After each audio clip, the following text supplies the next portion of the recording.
Auzubillahiminash-shaytanir-rajim. Bismillahir-rahmanir-rahim. Okay guys, so today we're going to start with assisted vaginal birth and we're going to do these guidelines very properly. So what is the incidence of assisted vaginal deliveries or births? 10 to 15% in the UK. Okay, please remember this is a very important percentage. Now, what are the things which can help you avoid assisted vaginal birth? So first of all, we're going to study what are the things which help you avoid assisted vaginal birth, which of the things which do not help you avoid assisted vaginal birth, but you know अकल कहती कि काम करें और आपको लगता है करने से शायद हेल्प हो, लेकिन एविडेंस कोई नहीं है कि इससे मदद मिलती है। अब सबसे पहले किन चीज़ों से एक्चुअली में you get help in avoiding this, क्योंकि कोई भी नहीं चाहता कि बच्चे को फोर्सेप्स और वैक्यूम लगाए, ठीक है, सब चाहते हैं कि नॉर्मल ही निकालें, ठीक है। So, which things can help you avoid this? The first thing is continuous support during labor from her carer, especially if that carer is not the person of the staff. तो ये point ऐसे ऐसा insignificant सा लगता है, but continuous support can reduce during labor can reduce the incidence. Okay.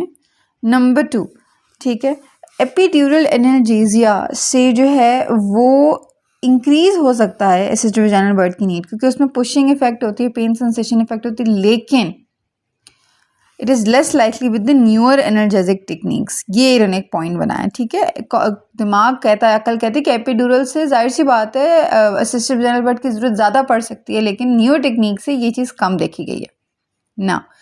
अब बात आती है लेटेंट फेज। देखिए, अगर वो लेटेंट फेज में एपिड्यूरल लगवाती हैं तो उससे इफेक्ट नहीं होती। प्लीज़ ये बात ध्यान में रखें कि एपिड्यूरल से असिस्टेड वैजिनल बर्थ का रेट ज़्यादा है, लेकिन लेटेंट फेज में लगाने से कुछ भी नहीं होता। ओके, और does not increase the risk as compare with active, ठीक है।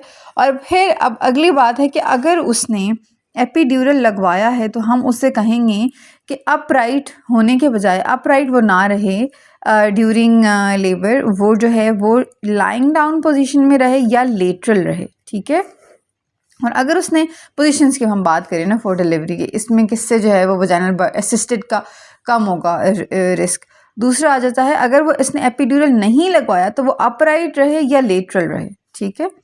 तो ये बहुत इम्पॉर्टेंट है, ये आपसे पूछा जा सकता है that who are using epidural they should be lying down और lateral rather than upright, okay, and those who are not using epidural they should be upright और lateral as this reduces the need for assisted vaginal birth. You should remember these positions for both of these scenarios.